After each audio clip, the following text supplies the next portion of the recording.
안녕하세요. 지혜의 독서입니다. 이번에 독서한 책은 문유석의 쾌락 독서입니다. 저자의 이력은 조금 남다릅니다. 책 날개에 지은이에 대한 설명이 되어 있습니다. 현 서울중앙지법 부장판사이고 드라마 미스 함무라비의 집필자이기도 합니다. 판사 일을 하는 사람이 책을 쓴다는 것도 대단하고 의외라는 생각이 드는데, 더구나 그가 쓴 글이 법에 관한 글도 아니고 사회나 정치에 관한 글도 아니고 소설이라는 점이 아주 신선했습니다. 물론 그는 개인주의자 선언, 판사 유감 같은 인문학 서적도 집필했습니다. 개인주의자 선언은 한국 사회에 만연한 지나친 집단주의를 비판하면서 합리적인 개인주의에 대한 이야기를 하는 책이고, 판사 유감은 법관으로 있으면서 경험한 재판과 법, 사람, 정의에 관한 생각과 함께 한국 사회의 여러 단면과 사법부에 있는 사람으로서 그 법관의 입장을 담은 책입니다. 오늘 소개하려고 하는 쾌락 독서도 인문학 서적이긴 하지만 개인주의자 선언 그리고 판사 유감에 비하면 아주 가벼운 책입니다. 그래서 에세이라고 불러도 되지 않을까 싶은 그런 책입니다. 제목에서도 알 수 있다시피 이 책은 독서에 관한 이야기를 합니다. 지극히 개인적인 독서의 취향과 읽은 책들, 책으로부터 받은 영향, 책에 대한 생각들을 쓴 책입니다. 프롤로그에 어떻게 이 책을 쓰게 되었는지, 그리고 이 책은 어떤 내용의 책인지에 대한 소개를 했습니다. 그중 제가 가장 공감한 내용이 뒷표지에 이렇게 발췌되어서 실려 있습니다. 결국 재미있어 하는 사람을 당할 수 없고 세상 모든 것에는 배울 점이 있다. 성공, 입시, 지적으로 보이기 등등 온갖 실용적 목적을 내세우며 엄선한 양서 읽기를 강요하는 건 읽기 자체의 정남이가 떨어지게 만드는 지름길이다. 자꾸만 책을 신비화하며 공포 마케팅에 몰두하는 이들이 있는 것 같은데 독서란 원래 즐거운 놀이다. 세상에 의무적으로 읽어야 할 책 따위는 없다. 그거 안 읽는다고 큰일 나지 않는다. 그거 읽는다고 안 될 게 되지도 않는다. 이 책에 등장하는 책들은 추천도서나 필독도서가 아니다. 누구 마음대로 필독이니? 남 필자만 들어도 상상력이라고는 하나도 없어 보이는 완장찬 사감선생이 고리타분한 책을 코앞에 억지로 들이미는 느낌이 든다. 여기 등장하는 책들은 그저 어떻게든 나에게 영향을 주었던 책들이다. 책, 그리고 독서에 관한 책이라고 해서 무조건 책을 읽어야 하는 이유라든지 필독 도서에 대한 소개를 하는 책이었다면 저는 읽지 않았을 겁니다. 타인의 독서사를 들여다보는 것도 흥미로운 일인데, 특히 이 작가가 판사이기 때문에 판사의 어릴 적 독서 습관은 어떻게 들이게 되었는지, 어떤 책을 읽으면서 자랐는지, 독서의 취향은 어떤지 이런 것들을 들여다보는 것은 충분히 호기심을 끌어서 이 책을 읽었습니다. 차례를 보겠습니다. 총 3장으로 구성이 되어 있습니다. 1장, 개인주의 성향의 뿌리. 여기서는 말 그대로 어릴 적에 독서에 빠지게 된 계기, 책을 읽으면서 갖게 된 자신만의 독서 취향 등 개인적인 독서 성향과 이력에 관해서 말합니다. 2장, 편식 독서. 누구 마음대로 필독이니? 누구 마음대로 필독이니? 조금 흥분한 제목 같은데 필독이라는 말을 이 작가는 싫어합니다. 저 또한 그렇습니다. 그도 그럴 것이 그가 빠졌던 책은 고전이라기보다는 슬램덩크 같은 일본 만화, 유리가면 같은 순정 만화, 하루키의 책, 시드니 셀던의 책, 그런 파란만장한 스토리의 책들입니다. 그 책은 어떤 책이고 왜 그런 책에 빠졌는지, 그런 어떤 부분이 재미있었는지에 대해서 말하는 부분이 2장입니다. 3장, 계속 읽어보겠습니다. 3장에서는 현재, 그리고 요즘의 독서 상황에 대한 이야기를 합니다. 법원 동료들끼리의 독서 모임에 대해서도 써있고 동료들에게 추천했지만 찬반이 엇갈렸던 책도 소개합니다. 판사의 관점에서 읽는 속죄.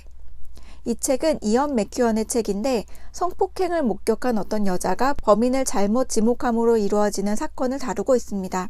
문유석 판사가 판사이기 때문에 이 책을 단순한 소설로만 이렇게 읽어버리는 게 아니라 직업과 소명에 대해서 연결해서 생각을 말하는 것이 인상 깊은 대목이고, 또 여기 SF는 인류의 미래가 아니라 현재, 이 부분에서도 아주 흥미로운 생각을 말하고 있습니다. 저는 3장 계속 읽어보겠습니다가 제일 재밌었습니다. 이 책에서 몇 군데 소개하고 싶은 부분들이 있는데 그 중에 3군데를 읽어드리겠습니다. 첫 번째로는 2장 중에 80년대 대학가의 독서 중 일부분입니다. 독서에서 배운 것이 있다면 세상에 쉬운 정답은 없다는 것이다.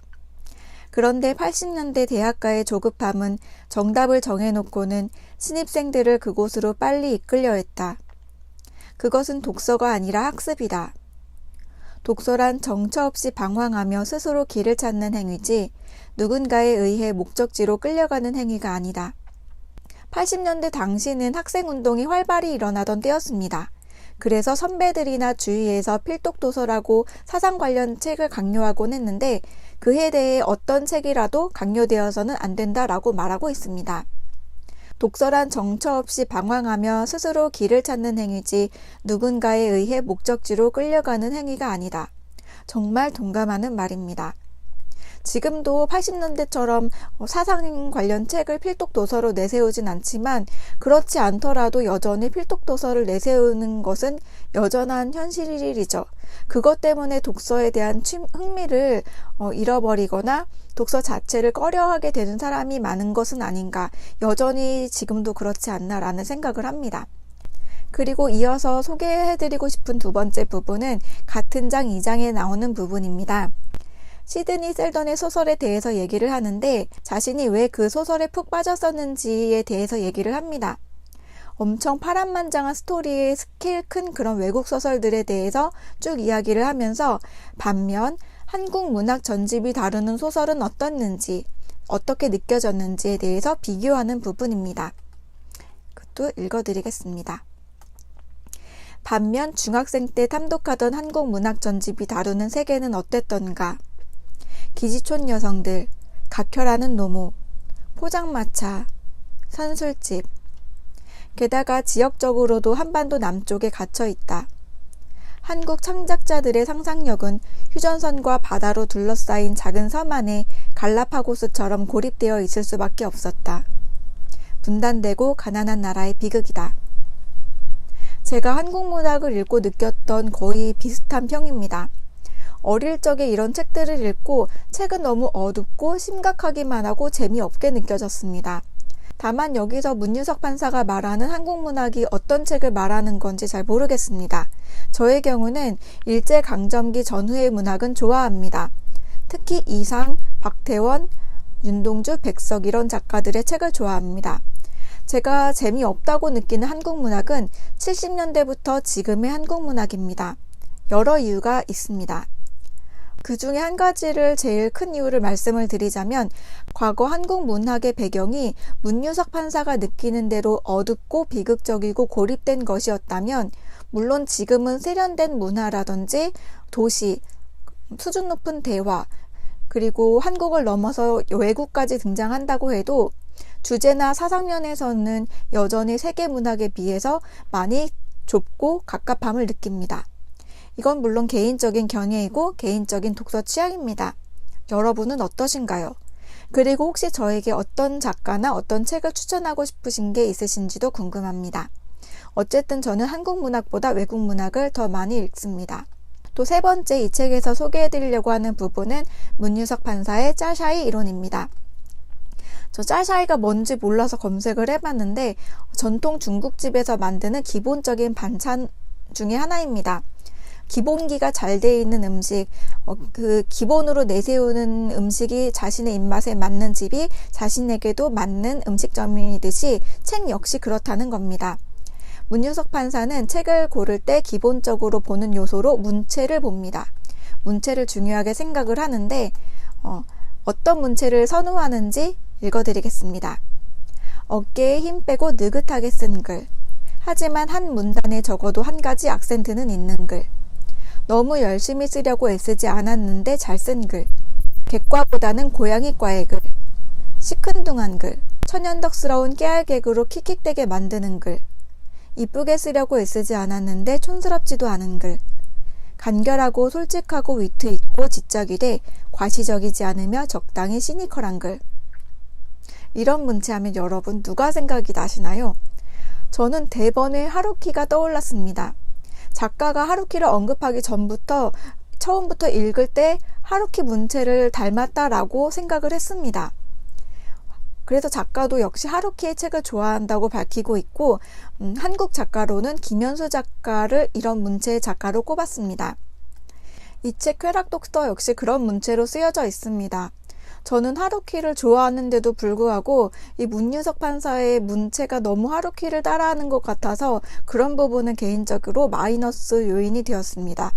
친근하고 쉽게 읽혀서 좋은데 마치 아재 개그하는 부장님의 발랄함을 보는 느낌?